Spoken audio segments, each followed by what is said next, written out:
I apologize to you on behalf of all the rental car companies in America.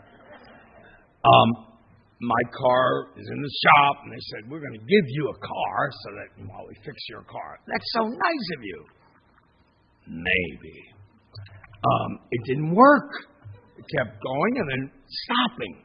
Wait, going and stopping. Well, it finally just allowed me to get here. And I mean, it was like all the way. So forgive me for being late. It was a trying morning, but we'll try to renew ourselves. To all of you who have served in the armed forces, please remain seated. The rest of you, could you please stand?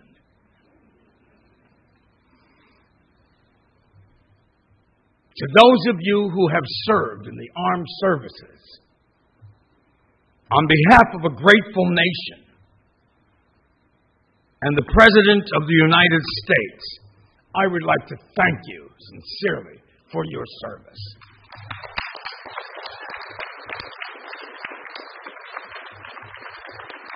And now, if those, please remain standing, and those who are of the armed services and have served, you can stand as well. I don't see it here, but that's okay. Let us join together, leaving out the words under God, our Pledge of Allegiance. I pledge allegiance to the flag of the United States of America and to the republic for which it stands, one nation, indivisible, with liberty and justice for all. Thank you so much. And thank you for your service. Please be seated. Now today, I would like to figure this out. On Memorial Sunday, I'm wrapping up a series of, first there was building a home, and then there was building a life, and now there's building a world. On Memorial Day, on behalf of the fighting men and women who gave their lives the ultimate sacrifice, this message asks some compelling questions that we must think about. Has your patriotism stood the test of time against people who think differently and vote differently than each other? And I'm saddened this day because wars throughout the inception have been fought for different reasons, and they keep going. The greatest threat to America and to the world, I think, is fundamentalism. Last week, the president of Iran, the foreign minister, and 7 other people were killed in a helicopter. And as you look at matters in the Mideast, it couldn't be worse. What's going on there? Well, here comes an international accident of international dynamics. As Unitarian Universalists, we're not satisfied with labels that box people in. We're confronted by a world of grievances that are extreme. We have to name that extremism, not just as conservatism. I don't like those terms. I don't like labeling, because there's always the exception to the rule. It doesn't negate the rule, but there's always the exception. So I'm a liberal. And you know, I'm a liberal about a lot of things, but I'm also conservative about a lot of things. And I often tell people about that, but we have to start using different language, I think. When we see people, for instance, blocking health care, blocking economic development in poor and low-wealth communities, what Coretta Scott had said. Oh, and by the way, I lost my glasses. So these are the backups. And they don't work as well as the other ones, but I'll find the other ones. I hope you've been having as good a week as I've been having. I really do. Like you see, I keep taking them off because I can't come up. All right. When we see people who are blocking this, it's what Coretta Scott King once called it, She says violence all by itself is not just a bullet, like the one that murdered her husband, but a starving child is also violence. Blocking labor rights is also violence, and blocking and denying living wages is also violence.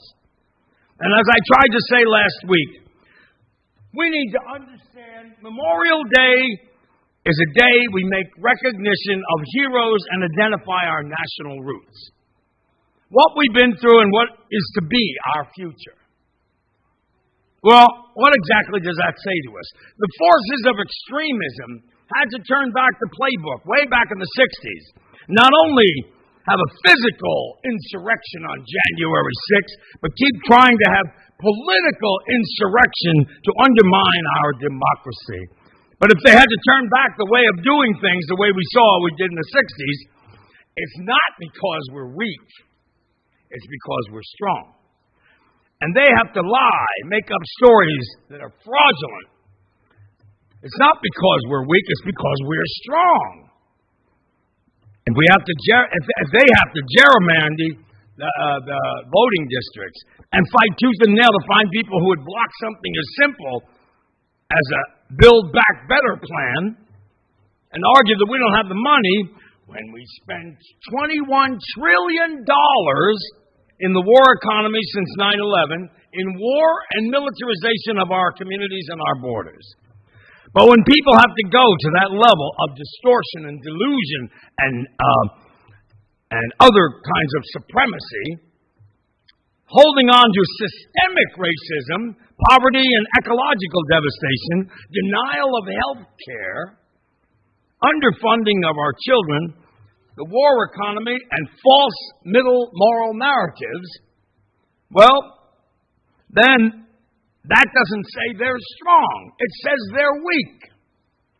And they know, as they used to say in South Africa towards the end of apartheid, what we're seeing is the death of pains of a dying reality. And we need to know right now, on Memorial Day, what do we have in America? Supreme Court Justice Samuel Alito has an upside-down flag flying at his house.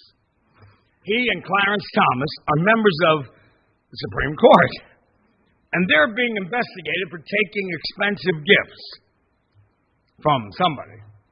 Senator Menendez of my state of New Jersey is on trial for corruption, taking expensive items. Gold bars in his basement? All right, well, so it seems to me that a lot of other people that we need is not a Memorial Day, but a Declaration Day, honoring those who fought for our freedoms.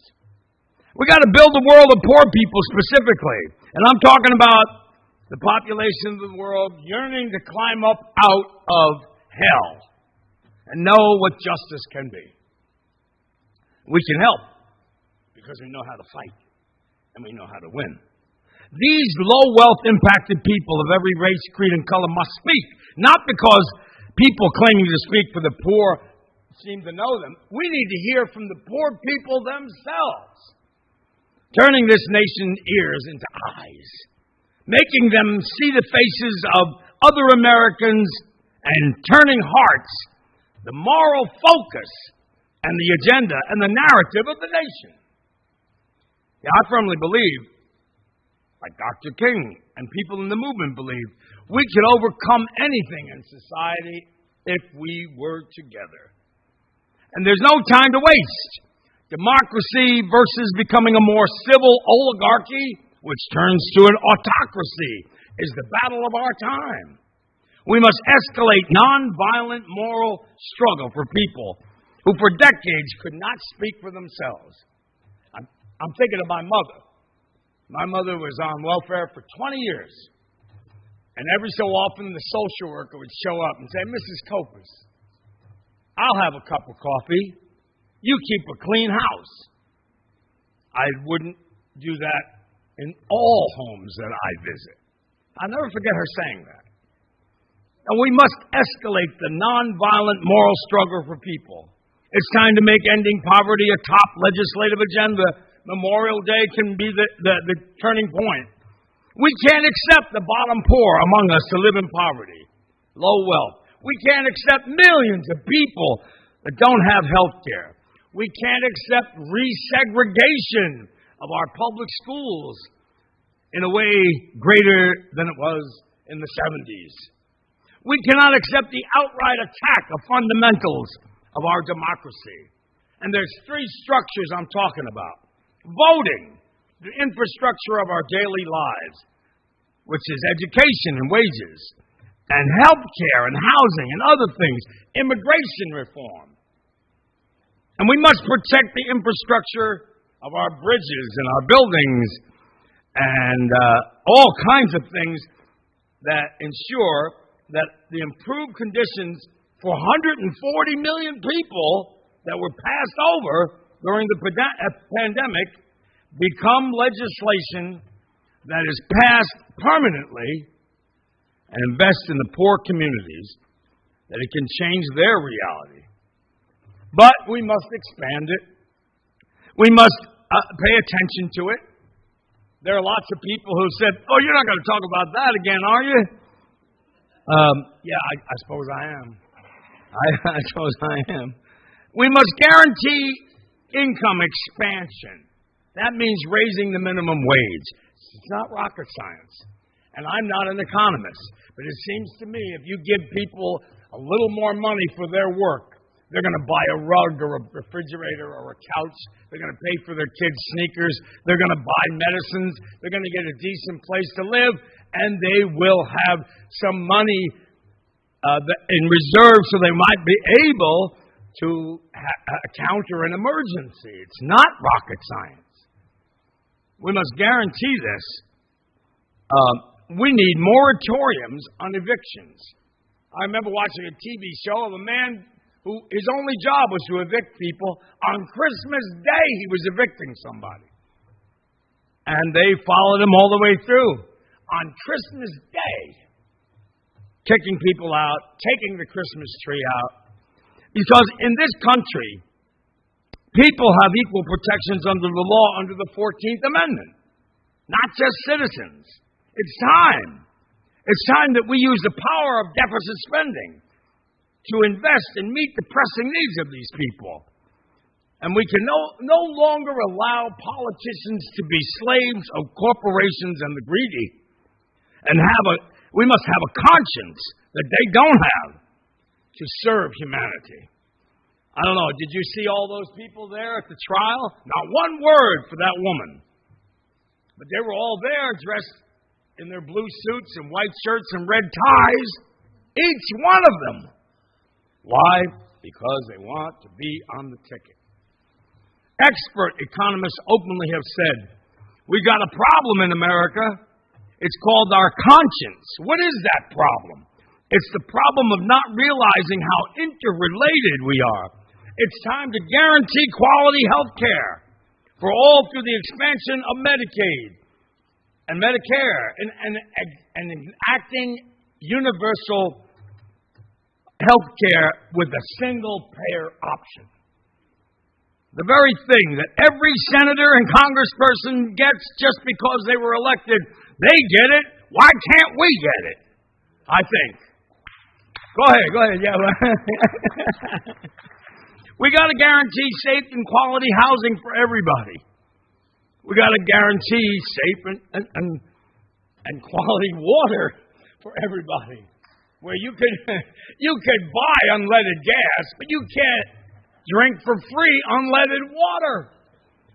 Well, we must enact relief of student debt and medical debt and housing debt and utilities debt and other household and personal debts that can't be paid.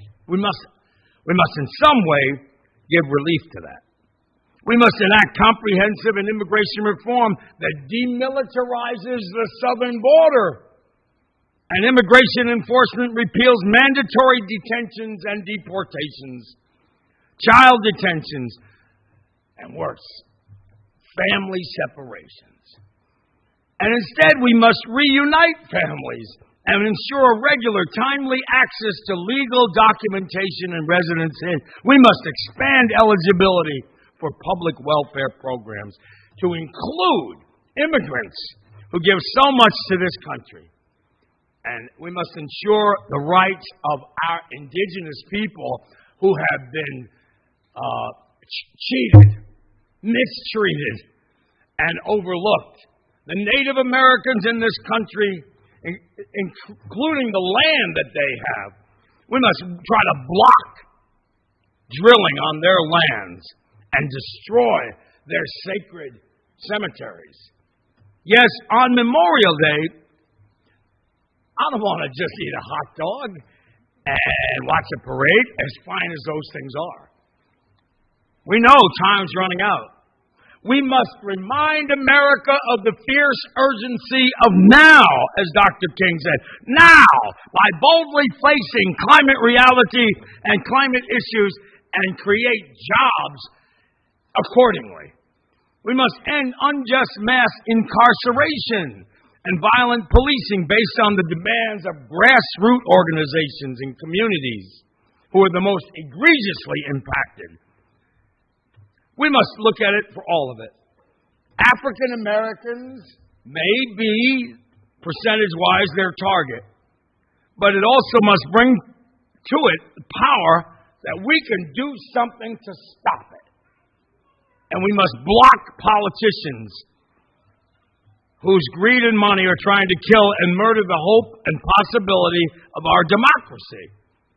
We must do even more to become a more perfect union. You know, the truth of the matter is, there's a whole history around that we can come together. We can dream and hope and believe of a better day. Oh, yes, we can. We can come together. We can't just stay indifferent to what is happening now and indifferent to what's going to happen in the future. Dr. King said the most segregated hour in America is Sunday morning, when people are at church. The truth is, women were rejected. They didn't have the right to vote, but Lucretia Mott and Sojourner Truth and others came together. They won that right to vote in 1920. And when slavery was in the land, William Lloyd Garrison, a white man, came together with Frederick Douglass and others, Harriet Tubman and the Underground Railroad. They formed a fusion movement to bring about abolition. Then you had Plessy versus Ferguson. They thought they won in the Supreme Court. But they didn't, because people like Thurgood Marshall, a rejected lawyer, a man who almost didn't get through law school, got together with white lawyers and black lawyers and Jewish lawyers and Christian lawyers and all kinds of atheist lawyers, and together they changed this nation. When apartheid was at the height, Nelson Mandela, they called him Madiba, father of the country. He was rejected. Well, they got together with mothers of South Africa and Bishop Desmond Tutu of the Anglican Church, Peter Story, the white man of the Methodist Church, brought all of that together. They turned apartheid around.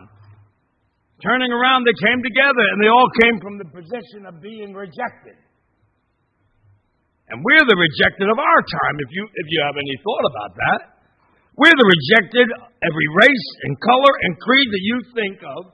We must come together. And you're supposed to be in the business of comforting the afflicted. Unitarian Universalists say, oh, yeah, that's a good idea. But we also must be in the business of afflicting the comfortable.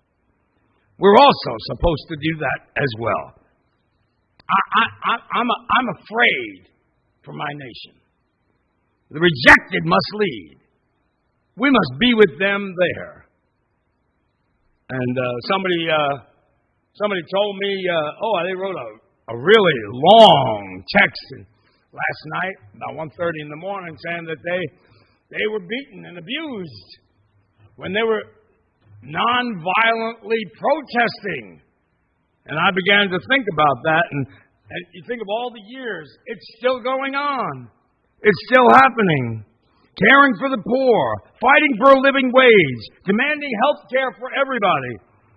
And spot on, Coretta Scott King, when she said, environmental injustice leads to toddlers with distended bellies. That's violence. We have to lead because leaders in Washington have been co-opted. There's so much we don't know. There's so much complicated mess about all that. But there's one thing we do know. And that is that I see America rising up. We live in such an information age that the poor are coming to the conclusion that they are poor. Yes, but they were never meant to be poor. The poor in the whole world are meant for freedom as well as equality. How long can we keep throwing crumbs at them for those who can't climb up to a new plateau? And if the middle class in this nation disappears, we will only have the very poor battling Citizens United and those with deep pockets among the 1%. It's a crime that poor people cannot buy their prescriptions through mail-order companies. Why, you say? Why can't they do that? Why is it against the law? Because pharmaceutical companies will lose money. That's why. And the great Pope that they have now in the Roman Catholic Church, Pope Francis, who I think a lot of, he says, we see that the world has never been so rich. And yet, despite all of our abundance, poverty and inequality in our country is a cancer getting worse. And in times of opulence, when it should be possible to put an end to poverty, the powers of the greedy want to keep us from doing that. Just this week, Ivan Boesky died at the age of 87. Well, Michael Douglas played Gordon Gekko in Wall Street. And he comes out and he says, greed, for want of a better term, is good. Well, that was a line that Ivan Boesky actually said. And my only response to such arrogance is, good for who? You must be joking. They're not joking. No, now is the time to root out a monumental betrayal and a grotesque form of political malpractice. When we look at the ways in which poor and low-wealth people too often are being pushed aside, are being hurt, or being denied, how can we not come to the conclusion that too much of our politics is being weaponized? Too many people are being hurt. Too many laws that prevent us from being the people that we could be. Got to take a stand somewhere. Oh no, we dare not. We dare not do it that way. We dare not do it that way. Oh, we got this rule. We got that rule. Well, let me tell you something. We must make sure, especially for our children, far too many people do not see that the Muslim child and the Christian child and the Jewish child and the black child and the white child and the native child and the brown child and the Latin child are the victims of policies that favor some of us at the expense of others. We dare not let them see that. No. We cannot ignore our common life anymore, our commonality. We have to work together. We have to stand together. We may have to go to jail together. We have to live together. And I think that Dr. King said it so eloquently. He said we must fight for our legitimate discontent. Take nothing for granted. And you remember that last sermon? You remember it like I remember it. April 3rd, 1968. I've seen the promised land. I may not get there with you, but we as a people will get to the promised land. But before that, he said nothing would be more attractive than if we were to just turn around and go home. We must give ourselves to the movement. He said a year before that, silence is betrayal. And Rabbi Heschel, the great rabbi, said there's an evil which most of us condone, that we're guilty of. It's the evil of indifference. It's the evil of apathy. And he was right. The shortest war ever fought in America was the war on poverty. We cannot turn our backs on the evil of indifference to evil. And Bishop Desmond Tutu, great man, great friend, he told me this illustration to make the point. He said, Jack, if an elephant steps on the tail of the mouse, you can remain neutral, but you can't expect the mouse to appreciate your neutrality. Right? We do remain neutral. Lately, we've not been outraged by these wrongs. We're not easily moved by these wrongs to mobilize. And somebody who wrote me that text said, doesn't seem like anybody cares. They do care. You care. I care. We just don't know what to do about it. It's an evil that's insidious. I mean, I've had people say this. Don't show me one more picture of a sick child on TV with a distended belly. I got to turn the TV off. So I ask you, when will we be able to extricate hate from our human reality? And Elie Wiesel, the great Holocaust survivor, who every seminarian reads his Holocaust theology, he accurately noted neutrality helps only our oppressor. It doesn't help the victim. Silence encourages the tormentor, never the tormented. Sometimes we must interfere. When human lives are endangered, when human dignity is in jeopardy, national borders and sensitivities become irrelevant. Whenever men and women are persecuted because of their race, we must take sides. We cannot simply stand on spectator sidelines. And even in the Bible, it's honored by Christians and Muslims and Jews and others of faith. Amos chapter 5. And I often quote that in Amos chapter 5. Let justice roll down like water and righteousness like a mighty stream.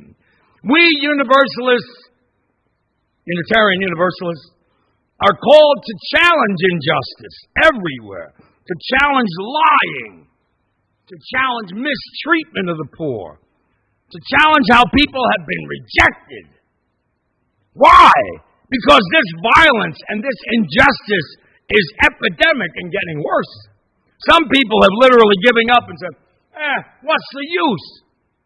There's those that'll cry and those that'll wail. If something is really wrong and not be satisfied with injustice, who will cry? Who will wail and recognize there's something possible besides what we see? We need to call the meeting of the rejected and a meeting of every race, of every creed, of every color, and every religion, and every faith, and even those without particular religious faiths. We need to call those people together. But they still believe, as you believe, in the moral arc of the universe. It's long, but it bends toward justice. So Dr. King says to us, says to me, go back to your families, go back to the place that you grew up, go back to the people that you love the most, go back to work, go back from where you came, and be inspired to keep working, and go back to the problems that you face. That's what we must have. We must do more mobilizing, organizing, registering, educating, empowering. That's what must happen. The rejected must come together and have a meeting. And that meeting must be a declaration that we won't accept anything less than the United States of America, indivisible with liberty and justice for all. The truth is, when we get together, when all of us love getting together, when we get together and grow up in understanding of the meaning of the word together, when we come out of economic exile and join the forces into a coalition together, when those of us who love mercy get together, when we get together, well, I can only say what a day of newness that'll be. What a day that will be. I can only say what a day of transformation that'll be. What a day of newness. What a day of new possibilities. It's our time right now. God is speaking to those who believe. And God is speaking to those that have a belief in the human spirit today. We need each other to mobilize. I need you to cry. I need you not to be comfortable. I need you to wail. I need you to break this nation's heart with love, truth, and mercy, and call to repentance, public policy, as well as the honor the brave soldiers who made this day possible. Don't ever call them suckers and losers in my presence, ever. These soldiers gave the ultimate sacrifice so we can live in peace with justice. Yeah, Brother Martin was trying to do that, and they shot him. Brother Gandhi was trying to do that, and they shot him. And you know, I think about this so much. Yes, I do mention Dr. King. I do mention him a lot. I get the idea of saying, you know, we got this now. We got this, Martin. I remember being at the inauguration of Obama, and the Lincoln Memorial was way over there, and I thought he was looking down over us. We got this, Martin. We're not going to turn back now. We got this. No, you just hang back and care about us, and wherever you are. Never let your memories outdistance your dreams. Yes, let justice roll down like waters and righteousness like a mighty stream. And I guess I have Howard Thurman in me just a tad. And here I was thinking of Frederick Douglass and talking to myself about them, and Paul Tillich. I was talking to them spiritually, so don't think I'm crazy, okay?